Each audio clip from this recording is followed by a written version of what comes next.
Gabriel plantea en varios de sus artículos, pero fundamentalmente en uno, que es Coronavirus, Golpe Económico y Pujas Geopolíticas, cómo la situación de pandemia que estamos viviendo viene a dinamizar, a impulsar, a profundizar una serie de tendencias que ya venimos transitando desde el año 2008 y que vos planteás, ¿no?, en ese artículo claramente que el mundo no va a ser lo mismo después del coronavirus, ¿no? Y desde ese lugar una aceleración de una serie de tendencias, algunas muy puntuales, como por ejemplo la emergencia muy fuerte de China en este nuevo contexto, el resquebrajamiento o el debilitamiento de Estados Unidos, que es la potencia más importante del siglo XX, sin duda. Y frente a eso también la idea es que trabajemos sobre este contexto global, mundial, pero que sobre todo nos sirva para entender la situación local, ¿no? Cómo nosotros desde Argentina y de América Latina, pero sobre todo Argentina como país semiperiférico, tenemos posibilidades en este contexto que estamos viviendo de impulsar una salida desde los pueblos y generar soberanía para nuestro pueblo, generar situaciones más equitativas, o todo lo contrario, y volvernos una colonia absolutamente subordinada, ¿no? Desde ese lugar, Gaby, te hago una primera pregunta como disparadora. Vos mencionás en varios de los textos, y creo que es un concepto interesante para trabajar, la pandemia como un catalizador, ¿no? ¿A qué hacer referencia con ese concepto y qué implica en este contexto? Sí, lo que yo quiero decir es que la pandemia por sí misma, no genera este cataclismo mundial que vemos en lo geopolítico, en un conjunto de situaciones económicas, en las tensiones que se generan en términos estratégicos. Es decir, la pandemia lo que viene a hacer es, de alguna manera, acelerar una crisis del orden mundial y una situación que podríamos decir de caos sistémico, que cuando empieza a haber un enfrentamiento muy fuerte eh, para armar otro orden, para construir otro orden. Entonces, lo que viene a hacer es acelerar esa crisis, acelerar una crisis estructural. Digo, si nosotros nos Gaby, disculpa que te interrumpa. Me sí, dicen que se te escucha abajo. Si querés poner más cerca el micrófono. claro, ahí. Ahí Eh, está. Ahora se te escucha mucho mejor. entonces decía que por ahí, si la pandemia se hubiese producido en los años 90, probablemente la pandemia eh, refuerce una situación de liderazgo de Estados Unidos en plena hegemonía, ¿no?, de la globalización financiera neoliberal, con centro en Washington, con centro en Londres, y hubiésemos visto desplegar sus recursos, sus capacidades, su visión. Hoy por hoy estamos viendo un desastre total en Estados Unidos, ¿no?, la potencia dominante del viejo orden mundial.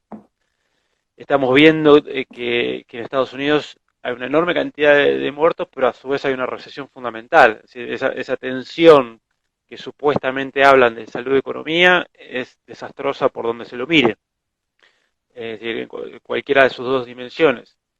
Y, y mientras en febrero se hablaba del Chernobyl chino, de que el coronavirus ponía en jaque el régimen de Xi Jinping, ponía en jaque la pandemia, perdón, ponía en jaque el sistema y que la pandemia iba a afectar la continuidad de dicho régimen.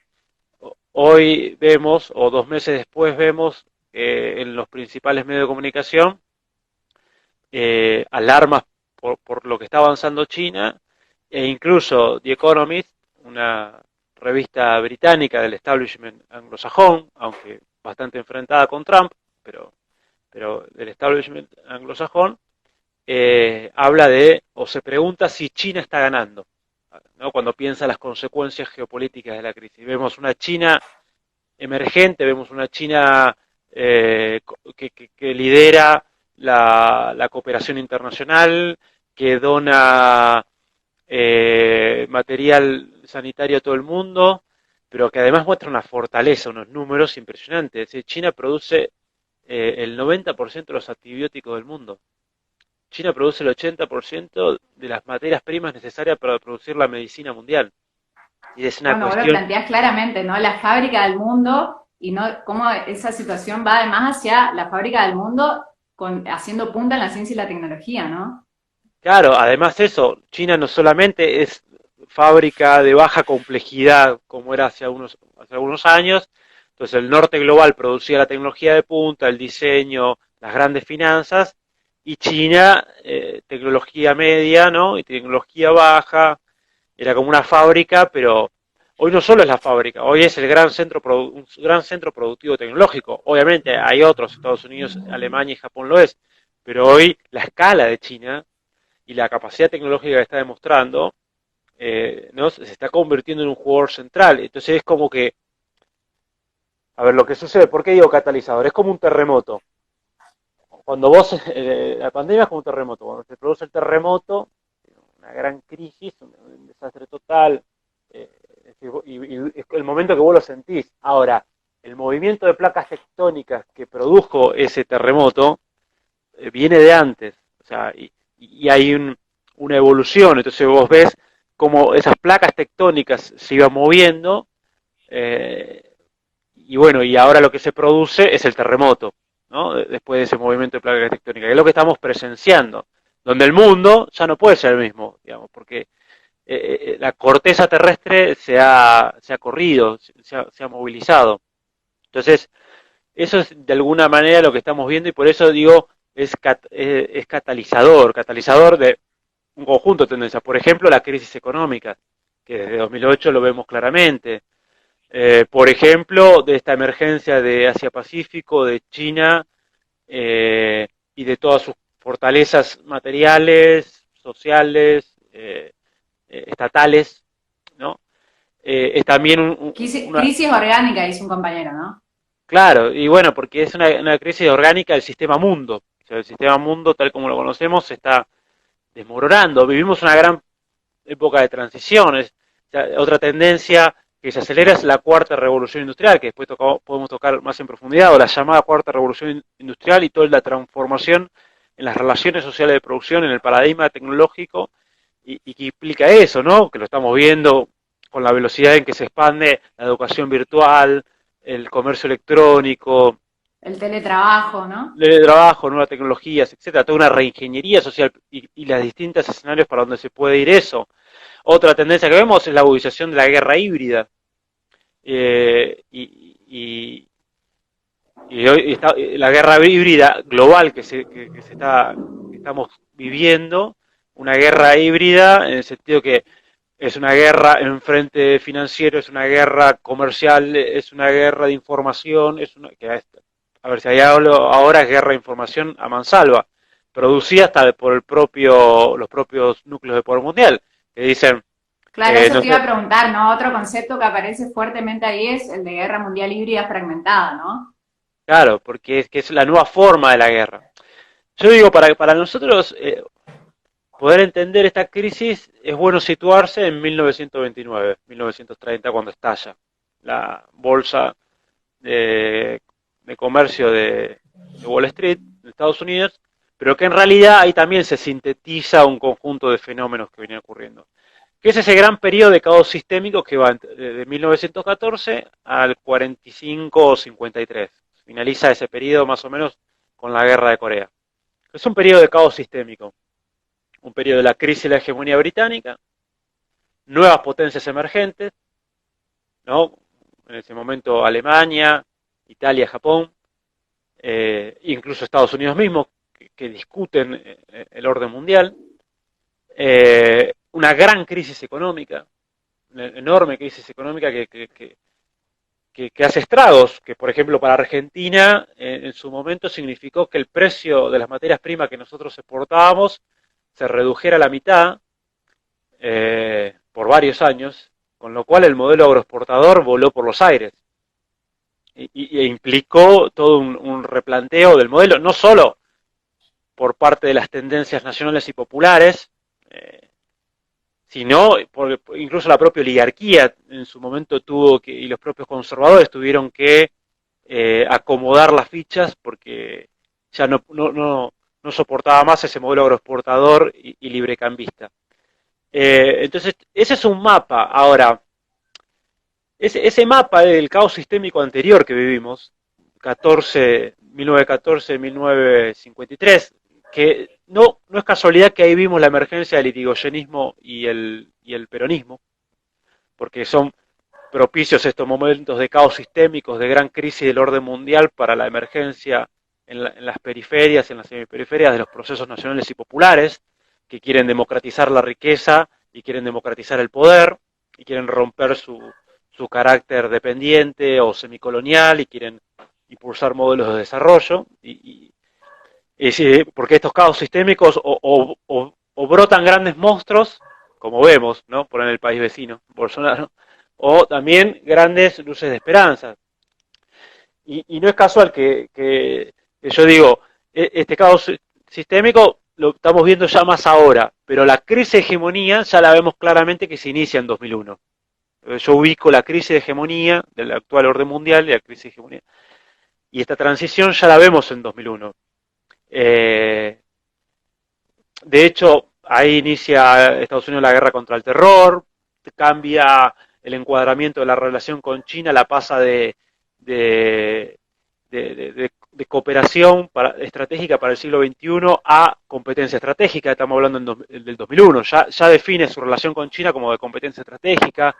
Putin está en el poder desde el 99 y empieza a reconstruir el poder en Rusia, bueno, etcétera. Y no es casualidad que en América Latina, en ese 2001 y ya desde el 99, empiecen a reemerger los procesos nacionales y populares en algunos países, consiguiendo cambiar la correlación de fuerzas en los estados y enfrentarse a ese mundo unipolar, a ese mundo neoliberal y tratar de desarrollar otros proyectos. Entonces estamos como en esa transición. Lo que pasa es que ahora el cambio es cualitativamente distinto. Y también lo que podemos ver de esta pandemia es que si la crisis en 1929 estalló en Estados Unidos, pero catalizó, en el sentido que aceleró un conjunto de procesos cuyo golpe más fuerte fue en Europa, porque estalló en Estados Unidos, pero el golpe más fuerte fue en Europa, en términos estratégicos y estructurales. ¿Por qué? Porque dinamitó pilares fundamentales de la hegemonía británica, porque hizo cambiar el mundo y hubo un golpazo en Europa. Bueno, ahora la actual crisis estalla en China, no solo como crisis sanitaria, sino como crisis económica, que es donde golpea, ¿no? Porque empieza como crisis sanitaria, pero después la pandemia para la economía, porque genera un problema tremendo tanto en la oferta como en la demanda. No hay ni consumidores ni productores. ¿Por qué? Porque falta el trabajador. Acá volvemos a ver la centralidad del trabajo, ¿no? Digo, un paréntesis, ese chamullo, ¿no? De que el trabajo, estamos en una etapa post-trabajo, digamos, que era para... Que viene de la mano también con lo que decíamos recién, ¿no? Bueno, ahora vamos a ir a eso, ¿no? Cómo esta nueva situación te da la posibilidad de avanzar hacia un proyecto para las mayorías o con estos argumentos irnos para atrás y realmente perder más derechos o estar en una situación ultraconservadora donde con el discurso del teletrabajo, de la tecnología y demás se atenta contra los derechos de los trabajadores y en definitiva contra el pueblo y las mayorías populares, ¿no? Sí, y que eso lo vemos, incluso nosotros lo vemos muy de cerca porque nosotros somos patio trasero de Estados Unidos, de esa potencia en declive y de alguna manera una periferia de Occidente desde el siglo XV, ¿no? En nuestra situación. Y siempre la lucha acá fue por romper esa condición, ¿no? Desde las distintas insurrecciones de nuestros pueblos originarios, a las revoluciones de independencia, a los procesos nacionales y populares del siglo XX y del siglo XXI. Ahora, eso que nosotros vemos en América Latina de cerca es que vos tenés, por un lado, hay tres grandes fuerzas en pugna, si vos lo ves desde América Latina. Por un lado, la gran burguesía y las fuerzas liberales globalistas que todavía conservan alguna pátina de republicanismo y entienden que estamos en una etapa de caos sistémico y que hay que conceder un poco para reconstruir la hegemonía y reconstruir el poder. Que son las fuerzas globalistas, las fuerzas liberales, las fuerzas tradicionales del establishment. Pero por otro lado ya emergió al interior de establishment, de las clases dominantes, de los núcleos de poder tradicionales, se emergió la reacción conservadora, ¿sí? Las fuerzas reaccionarias. ¿Sí? Bolsonaro es una expresión de eso en Brasil, o Áñez en Bolivia. ¿Sí? Vemos crecientemente esa reacción conservadora, que es otra fuerza, que pugnan arriba de esas dos, muy fuertemente, se están matando. Fijémonos lo que pasa en Estados Unidos con el Reino Unido, con el Brexit, con Estados Unidos con Trump. Hay una fuerza, una batalla feroz al interior de los grupos dominantes del establishment. Y por otro lado, los pueblos intentan construir otra opción. Entonces vos tenés, por un lado, están los globalistas, el liberalismo conservador más tradicional, etcétera, planteando, bueno, hagamos alguna reforma, tratemos de sostener este castillo de naipe que se desmorona de alguna forma para conducir la salida a nosotros e ir hacia una nueva etapa. Que yo la veo, aparte de difícil, porque hoy lo que emerge es otra cosa, porque a diferencia de esa etapa de los años 30, estamos en una situación donde la crisis geopolítica de Occidente es mucho más estructural. Después no podemos volver sobre ese punto, pero no me quiero detener, quiero seguir con esto de las fuerzas en pugnas. Y por otro lado, las fuerzas reaccionarias, que es el otro bando del espíritu de Davos, digamos, el bando globalista liberal del espíritu de Davos, y la fuerza reaccionaria conservadora, que también son del espíritu de Davos. Porque es Claro. que, por ejemplo, con la pandemia uno te dice, bueno, tomemos medidas, hagamos la cuarentena, no matemos a la gente, cuidemos un poco la cosa. El otro dice, no me importa nada, que se mueran todo lo que tengan que morir y nosotros tenemos que producir. Que aparte no hay ni una cosa ni la otra hoy por hoy, porque ni producís, porque ni hay consumidor, porque es un problema, ni y además se muere un montón de gente, porque no es la Ni solución salvás la salud, digamos, por otro lado, claro, ¿no? ninguna de las dos cosas. No es algo dicotómico. Claro. Bueno, Estados Unidos, Gaby, es un ejemplo claro en eso, ¿no? O sea, Exacto, clarísimo. y Brasil es otro. Brasil, bueno, lo mismo, claro. hoy justamente leía que va a haber una recesión récord y fenomenal, tan mala como la de la Argentina, pero la diferencia es que ya lleva decenas de miles de muertos, porque no es la salida de Corea del Sur, Taiwán, China y Japón, que tiene la capacidad y la ingeniería social de que al mismo tiempo que cuidan la salud pública, hacen andar la economía. Claro. Porque esa es la capacidad que tiene que tener.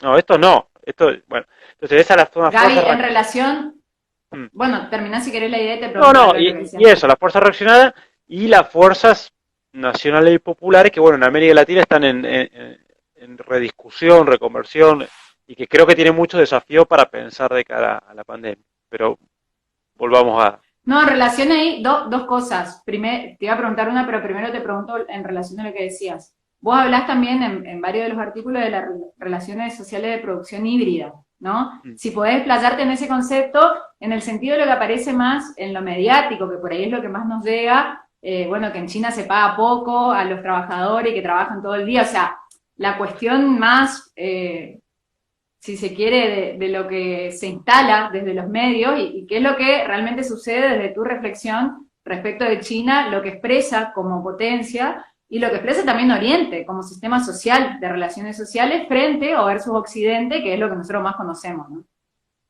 Sí, hay un verso, un relato, para no decir verso que es medio fuerte, pero sí un relato occidental acerca de, bueno, China venía muy mal, Mao hizo un desastre con su revolución cultural, etcétera, y vino Deng Xiaoping en 1978, introdujo reformas neoliberales pro mercado, abrió China al mundo, vinieron los capitales de afuera y China por eso se desarrolló y es una potencia.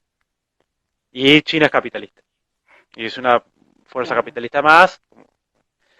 Bueno, eso es no entender nada para mí de qué pasa en China y qué pasa en Asia-Pacífico. Y es la antiojera occidental que no solo invisibiliza el proceso de China, sino que hasta invisibiliza nuestro propio pasado, cuando nosotros construimos modelos de desarrollo distintos al que nos quieren vender. Nuestro propio pasado y nuestro propio presente incluso. Entonces, en China, empecemos por algunos datos fundamentales. Primero, se mantiene la propiedad colectiva de la tierra. Eso es un dato fundamental. No hay propiedad privada de la tierra. Entonces ya eso, decir, bueno, guarda, ¿qué pasa acá? Es otra cosa. Dos, el 70% de los trabajadores no está contratado por empresas capitalistas típicas. Está controlado por empresas, o las grandes, las muy, muy grandes conglomerados estatales, que son unos 47, con grandes empresas que ya están copando el mercado mundial, que coparon. Recordemos, los 4 principales bancos del mundo por activos son chinos, y son todos estatales. Entonces eso, pues si hay algo que el capitalismo funciona es la propiedad Claro, privada. marca claramente, claro. Claro, y sobre todo en los sectores estratégicos, que es el financiero, el tecnológico, ¿no? Las grandes corporaciones, los medios de producción centrales, el conocimiento. En eso tiene que haber propiedad privada para que haya capitalismo en sentido puro. Bueno, China, en eso no. Y no solo estatales, es mucha contratación, sino un gran empleador en China son empresas comunitarias de aldeas y de pueblos. Por otro lado, ellos tienen un sistema por el cual estas aldeas, estas empresas como de la comunidad, compiten con otras empresas de las comunidades. Entonces se arma como una competencia interna, pero no de empresas capitalistas. Eh, eh, además, China pudo lograr ese desarrollo porque hubo una revolución nacional. Puede tener sus características orientales, que obviamente a nosotros nos hace ruido por nuestra mirada más, con más componente de Occidente. No entendemos algo que para ellos es medio básico, que es la primacía de lo colectivo, y tiene no tiene esa cultura del individualismo, no solo en el sentido peyorativo el individualismo, sino la individualidad eh, fundante, ¿no? Sí, que plantea el Propio liberalismo más clásico de que... la modernidad, sí, propio de la modernidad, Claro. de las revoluciones burguesas.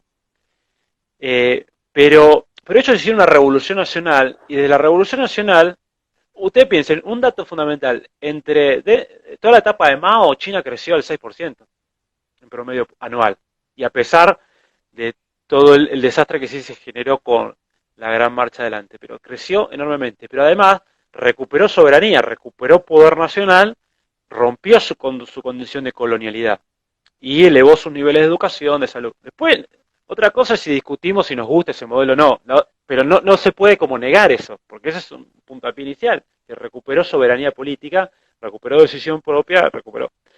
Después de eso vienen las reformas de Deng Xiaoping. Ahora, ¿con quién arregla Deng Xiaoping? Acuerda con la burguesía de la diáspora china, o sea, aquellos que se fueron con la revolución comunista. Y dicen, bueno, hagamos zonas económicas especiales, hagamos acuerdos, es decir, se abre ahí.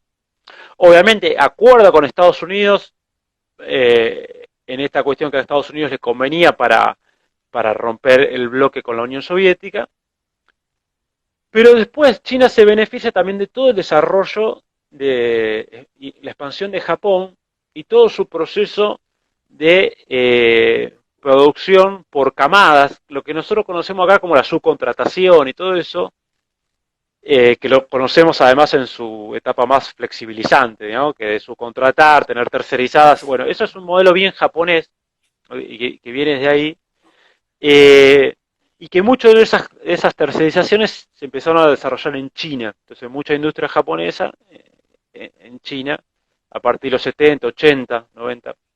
Y después vienen las grandes inversiones occidentales. Ahora, China lo hace todo desde una cuestión soberana muy fuerte, que es, por ejemplo, bueno, vos acordás conmigo inversiones en China, instala tu empresa acá, pero lo haces, bueno, la mitad tiene que ser con una empresa estatal china. Además, tiene que haber transferencia de tecnología. Además, no podés remitir ganancias al extranjero. Tenés que reinvertir la mayor parte de tus ganancias. Es decir, lo haces desde un proyecto soberano. Entonces, y otra cosa que hay en Asia Pacífico, y esto lo desarrolla muy bien Giovanni Arrighi en el libro Adam Smith en Pekín, en realidad en China, pero en Asia Pacífico en general, se combinan formas de producción propias del occidente más capitalista, si se quiere, intensivos en capital y con fuerte división técnica del trabajo, con formas de producción asiáticas, Recordemos que China era el centro del mundo hasta el siglo XVIII, y con Japón explicaba en el 50% de la economía mundial hasta principios del siglo XIX. Y esa forma de producción energética tiene que ver con una gran división social del trabajo por grupos, más que técnica, más que ultra individualizada, una división social del trabajo, y tiene que ver también no con la intensidad del capital, sino sobre todo la intensidad, la mano de obra y la calidad y la capacidad de la mano de obra. Y otro mito, por último, para cerrar la pregunta, porque esto da para mucho, porque es muy largo, Sí, sí. pero otro mito es, hoy los salarios industriales en China son casi como los de Portugal, superaron a los de Argentina, México y Brasil. Así que acá los que hablan de salario bajo en China, les aviso que ya les conviene trabajar en China. Ahora, ¿qué es importante de esto? Que algunas cosas de lo que hizo Asia Pacífico para desarrollarse, nosotros lo hicimos con nuestros modelos de desarrollo de los años 50, 60 y 70. Y mientras ellos apenas producían bicicletas, nosotros ya producíamos automóviles, ¿no? O producíamos el famoso Torino, ¿no? Que tantas hazañas tuvo en el campo automovilístico. Pero, digo, más allá de ese símbolo, eh, Argentina tenía un PBI per cápita similar al de España. Hoy tiene menos de una tercera parte, con semejante crisis que estamos viviendo. Pero nosotros, el ingreso per cápita. Es decir, en realidad, ellos también desarrollaron un proceso de insubordinación, de crecimiento, de desarrollo, de descolonización, que fue el impulso inicial, y después hicieron cosas que nosotros ya nos habían funcionado. Está bien, por ahí era un modelo industrial más orientado a exportaciones, más disciplinado a precios internacionales, es decir, no era lo mismo que acá, pero, pero de alguna manera lo que no hicieron fue un camino neoliberal, ni siquiera Japón, ni ninguno de esos países, tampoco, menos Corea. Entonces me parece que también eso, entender qué pasa en China y en Asia Pacífico también nos ayuda a entender nuestra historia, a entender por qué nuestro declive absoluto a partir de los 80 y a entender qué es lo que está en juego ahora, ¿no?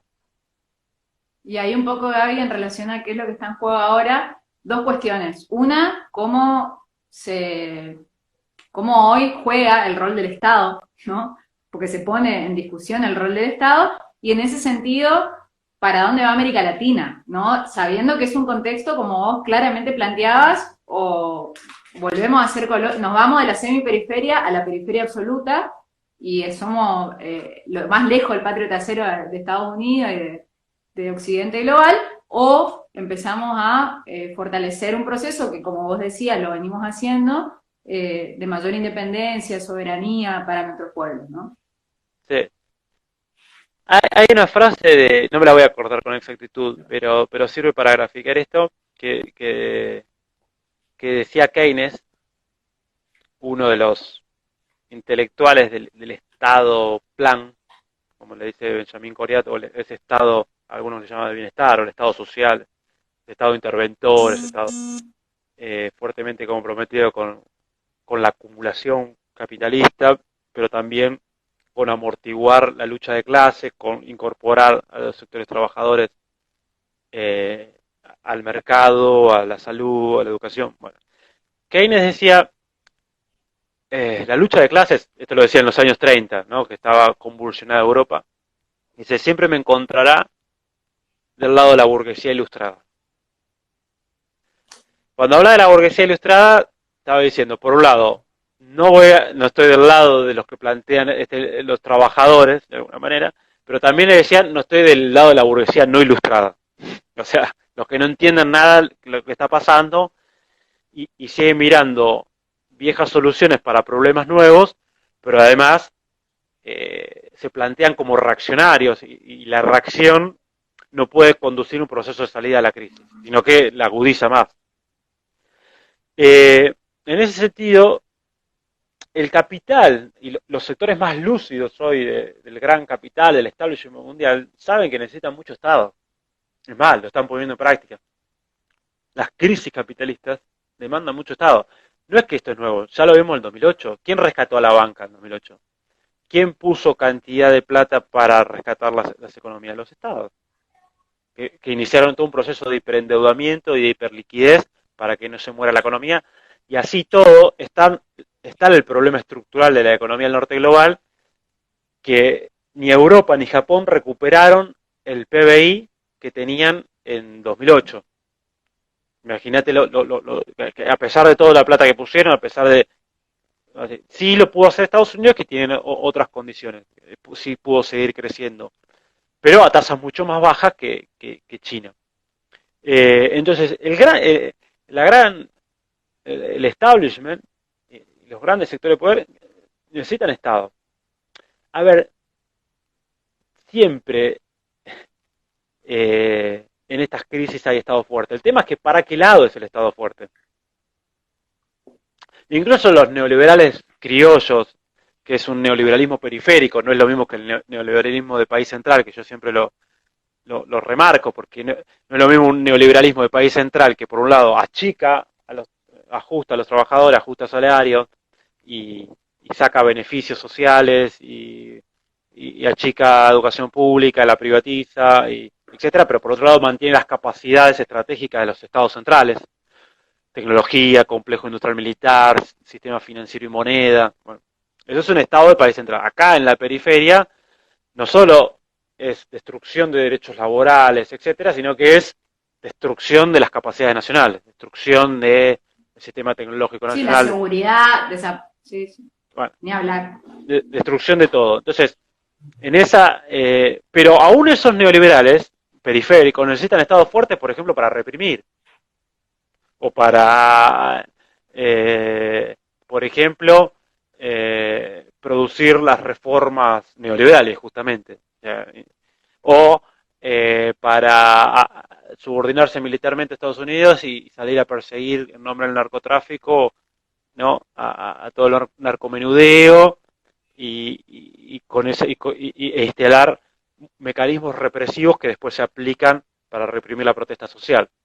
Entonces, esto más que el Estado fuerte, nuestra pregunta es ¿qué Estado necesitamos nosotros? Desde los sectores de la producción, del trabajo, la ciencia, la tecnología, la educación pública, la salud pública. Entonces, lo que nosotros necesitamos es un Estado primero que fortalezca lo público, en detrimento de lo privado. Así que, por lo tanto, desmercantilice bienes esenciales y, por lo tanto, desmercantilice acceso a derechos. Porque nuestra perspectiva de los derechos humanos no es los derechos humanos liberales, meramente, que son, ¿no?, los derechos políticos, los derechos civiles, sino que son derechos humanos que son los derechos a la vida y que tienen que ver con educación, salud, vivienda, trabajo, y dignidad. Entonces, por lo tanto, es un sector público que lo que necesitamos, donde lo público garantiza esos derechos fundamentales, más allá, desmercantilice el acceso a esos derechos. Por otro lado, eso va a ser fundamental agudizarlo en toda la parte de la formación de la fuerza de trabajo, porque como estamos ante un cambio de paradigma tecnológico y un cambio de paradigma de la relación de producción, necesitamos tremendas capacidades o nuevas capacitaciones para nuevas formas de trabajo, para nuevos tipos de empleo, para nuevos requerimientos de capacidades.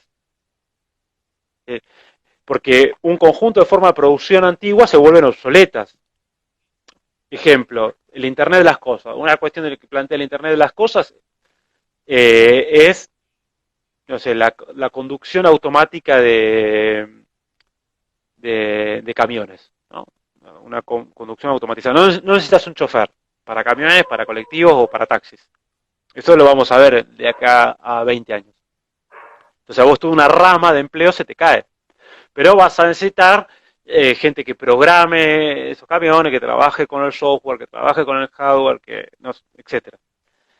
Entonces vos necesitas transformar eso, pero además no es cierto que una tecnología necesariamente se aplique para explotar más al trabajador. Eso es cómo se aprovecha desde el lado de los grandes sectores de poder económico.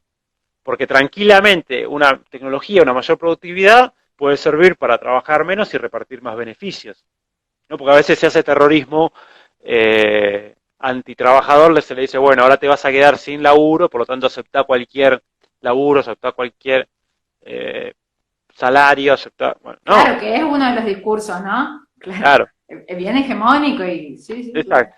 Entonces eso necesitamos urgente. Otro, ¿qué Estado? Nosotros necesitamos un Estado empresario y no hay que tener miedo en hablar de eso. Que de hecho en Argentina lo que nosotros tenemos de mayor desarrollo, mayor complejidad, mayor tecnología, mayor valor agregado, los núcleos tecnológicos más fundamentales, los hizo el Estado. Porque no hay privado que lo pueda hacer acá en el país, hay algunas excepciones. No, esto no quiere decir anular todo el pequeño y mediano entramado de productores que es fundamental. Eh, no implica el ultracolectivismo estatista, pero sí que los núcleos fundamentales de la economía, y si nosotros queremos generar mucho empleo, empleo de calidad, necesitamos Estado. Fíjate, si nosotros volvemos a tener algo parecido a un plan energético, a tener algún tipo de capacidad de desarrollar nuestras capacidades energéticas, es porque se recuperó YPF. Hasta que no se recuperó YPF, la producción de YPF venía cayendo estrepitosamente, sus capacidades tecnológicas estaban por el piso, las reservas eran un desastre, la fuga de ganancias fue impresionante por parte de Impresionante. Repsol. Entonces, bueno, y si nosotros tuvimos astilleros de Santiago y la construcción de grandes buques, o producir aviones, o tener complejo automotriz, o poder tener el Bueno, hoy los impacto, respiradores, Gaby, los por ejemplo. respiradores. Pero eso tiene que ver con entonces tiene que ver con asociar esa capacidad de los trabajadores, del pequeño y mediano productor industrial y, y rural y agropecuario, y un fuerte Estado empresario. Y lo que también necesitamos es que eso tenga una proyección regional, porque Argentina si no queda chica en el contexto internacional. Ya había quedado chica en los años 50. Entonces, ahí me parece que tiene que haber una expresión continental más fuerte. Además, nosotros lo que se vino abajo hay una crisis estructural del neoliberalismo y del capitalismo financiero neoliberal a nivel global. Yo escucho algunos, hoy nos reíamos con Eduardo Crespo, un economista amigo que trabaja en Brasil, que algunos decían, bueno, ahora lo importante es eh, bajar impuestos y salir a exportar. Y yo digo, se escucha esa persona lo que está diciendo, ¿a quién le vas a vender? ¿Qué vas a exportar? Hoy más que nunca se te vuelve fundamental el mercado interno y el mercado regional y En empezar por relación el a eso, productor. Gaby, te aviso nomás como para que vayamos considerando. Quedan 14 minutos, nos quedan algunos temas en relación a esto que planteabas. Sí. Vamos de América Latina a la Argentina, y ahí Luca Reri hacía una pregunta que tiene que ver con una de las últimas preguntas que te voy a hacer, así que le decimos a Luca que ahora lo último abordamos ese tema. Pero bueno, Argentina, la situación en el marco de América Latina, y por último, bueno, cómo salimos adelante de esta situación, ¿no? Para los pueblos, ¿no? Mira, América Latina está por un lado, revolución político-social, aunque no se ve así Bueno, como una gran Brasil, vos lo revolución planteabas, ¿no? El por gran las críticas, gigante. claro. Primero porque hay una contradicción estructural, un antagonismo estructural en la región, más una potencia en declive, que tiene que ver o nosotros vamos a un proceso de involución periférica muy fuerte, que es el que tuvimos entre los 80 y los 2000, después eso se frenó y se logró recuperar un poco, pero volvió a haber un giro periférico, del neoliberalismo periférico y se volvió a agudizar. Yo ahora acabo de publicar un trabajo sobre el giro neoliberal y cómo repercutió en términos de desigualdad, dependencia y periferización, que hay unos datos que Mostrás son claramente ahí, alarmantes. sí. No, es tremendo, tremendo. Todo te Impresionante. sube. La pobreza, el desempleo, la desigualdad, te desindustrializás. No, es todo un desastre así completo. Eso es involución periférica. Eso es cuando votan declive así. eh. Entonces, es ese camino más la subordinación geopolítica a Washington, que va de la mano, digamos, son dos caras de la misma moneda, y no tener ninguna proyección continental, eh, como región, ni construir un bloque, ni ninguna expresión de los pueblos. Ahora, ese camino, el problema es que genera resistencia por todos lados, porque no hay condiciones para ir con ese camino bajo un sistema democrático, aunque sea en términos formales, no digo sustanciales, de democracia sustancial, real, con derechos reales, pero sí aunque sea formales. Participar. Fíjate, en Chile estalló ese modelo, acá, que supuestamente era el mejor alumno, donde mejor funcionaba. Y le duró un poco más de tiempo simplemente porque los precios del cobre no cayeron como cayeron los de otros productos, como petróleo, soja. Todavía siguen estando altos los precios del cobre, no sé ahora con la pandemia. Pero así todo reventó el modelo y hay una revolución social en Chile, que se inició en octubre y no la pueden frenar. En Bolivia se hizo el golpe, pero el golpe no tiene legitimidad, posibilidad de continuar, está estallando.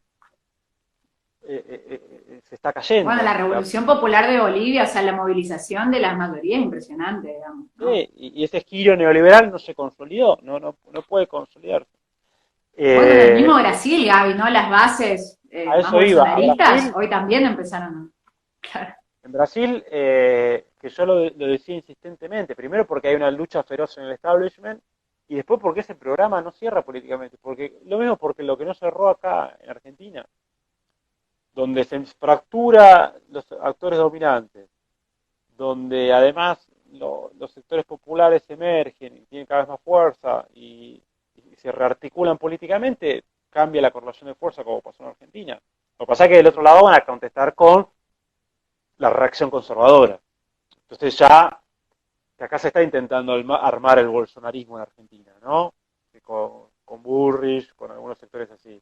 Claramente, sectores sí. mediáticos, donde ya la discusión no pasa al plano racional, pasa a otra discusión y bueno, se tira por la ventana el Estado de Derecho y se va a una versión mucho más autoritaria, conservadora, reaccionaria, ¿no? Ultra racista, ¿no? Sí, muy clasista, muy clasista desde el punto de vista ¿no? de los sectores dominantes. Pero eso lo ves, muy reaccionaria en todo sentido, en materia de género, en materia de... Bueno. Ahora, eso está chocando. Entonces, ¿yo qué veo? Yo veo que el giro neoliberal que se produce en la región entre 2015 y 2016 hace agua.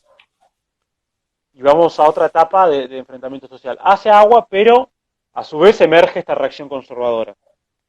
Por otro lado, cambia en Argentina la correlación de fuerza, asume Alberto Fernández, cambia el rumbo, en México López Obrador, aunque México está muy condicionado porque el 80% de lo que vende, exporta, se lo vende a Estados Unidos, está muy condicionado ahí por Estados Unidos, el margen de maniobra es menor.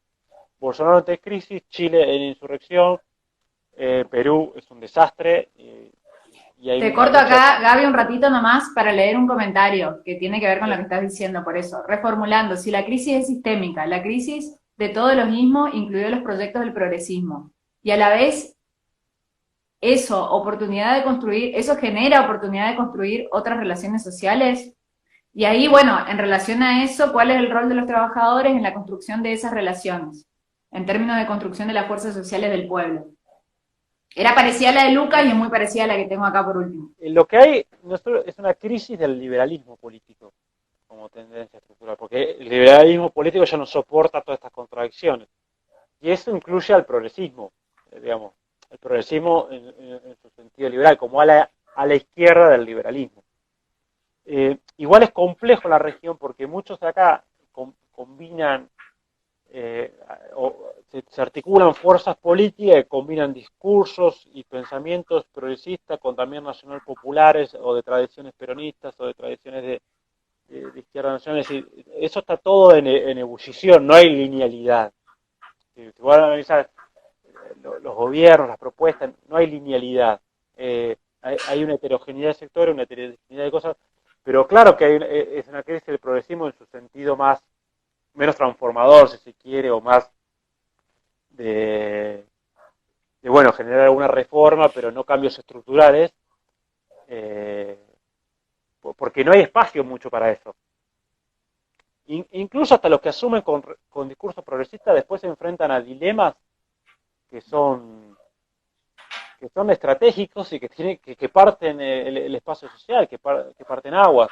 Eh, porque, porque después vos tenés que decidir. Por ejemplo, si nosotros pagamos deuda, no tenemos chance de recuperar una economía.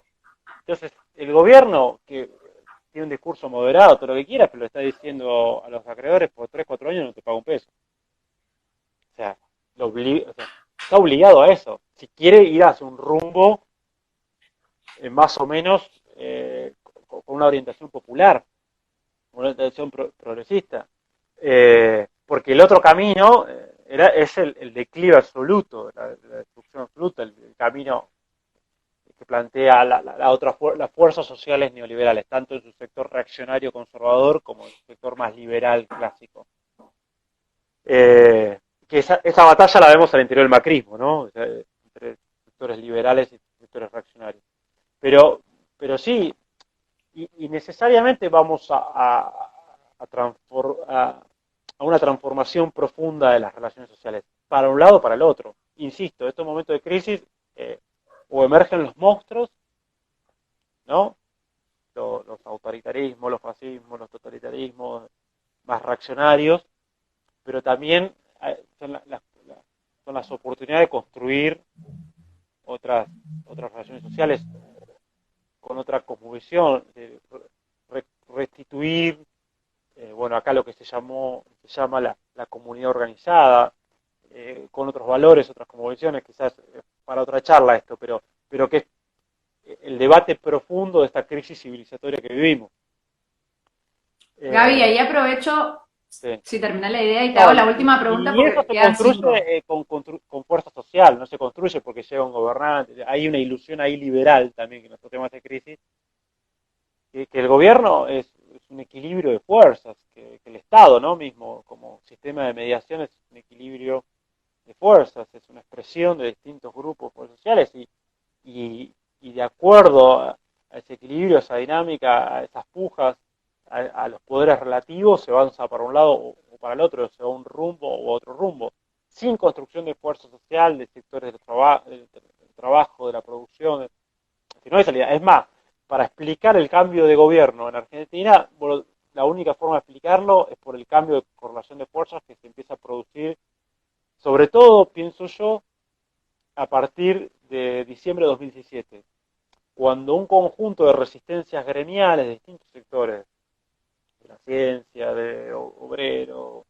de algunos sectores rurales, de pequeña producción, que venían así protestando un poco por el modelo, pero sobre todo diciembre de 2017 a febrero de 2018 se da un cambio cualitativo y empieza a haber una articulación de todos esos sectores, por lo menos en términos políticos gremiales, decir, esto es lo que no quiero, mi enemigo es este modelo neoliberal que me está matando.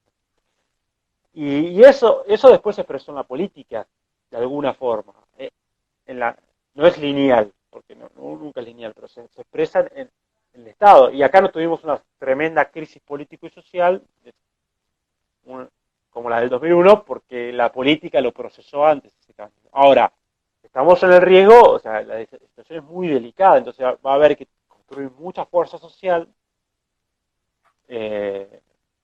para construir un rumbo alternativo que contenga al conjunto de los ciudadanos del país, que pueda dar una respuesta y una salida ante el desastre y hacer de esta crisis una oportunidad como se hizo en los años 30, 40 en Argentina, en Brasil, en México, en muchos países de América Latina.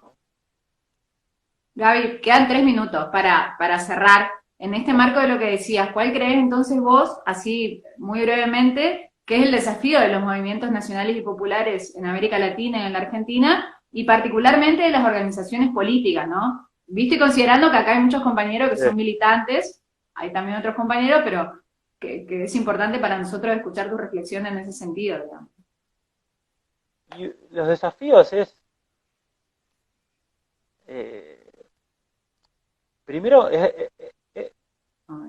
es como animarse a plantear a los desafíos que hay. Yo veo a veces mucha timidez, mucho de, y hoy es momento de gran necesidad creativa, de gran necesidad de espíritu transformador, de decir, bueno, necesitamos ir para allá, de poco conformismo, sin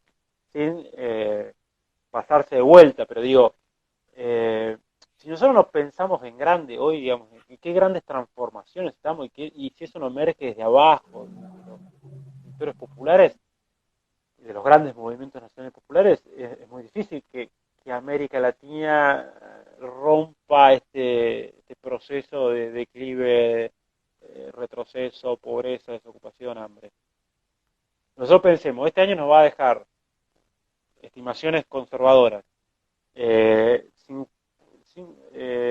215 millones de pobres en América Latina, de 600 millones que somos, 80 millones en extrema pobreza. Eh, va a crecer, va a caer la economía por lo menos 5%, va a crecer un 4% la pobreza, va a crecer un 5% el desempleo, va a ser un desastre. Gaby, disculpa que te interrumpa. Si se corta, volvemos a retomar un ratito y ahí cerramos. Aviso por las dudas para los que están Bueno, viendo. hago rápido esto, pero nosotros necesitamos pensar en una matriz productiva, necesitamos pensar en qué estado queremos, necesitamos pensar el estado empresario, las industrias estatales, necesitamos pensar qué educación en este marco, necesitamos pensar la salud en este marco, necesitamos pensar un estado continental, basta de integración tímida, es decir, necesitamos pensar realmente poner en debate un estado continental. Eh, se necesitan pensar más allá de ciertas fronteras de la timidez del pseudo pragmatismo, que a veces por un lado pragmatismo, no, porque necesitamos realmente transformar profundamente las cosas para darle una salida real.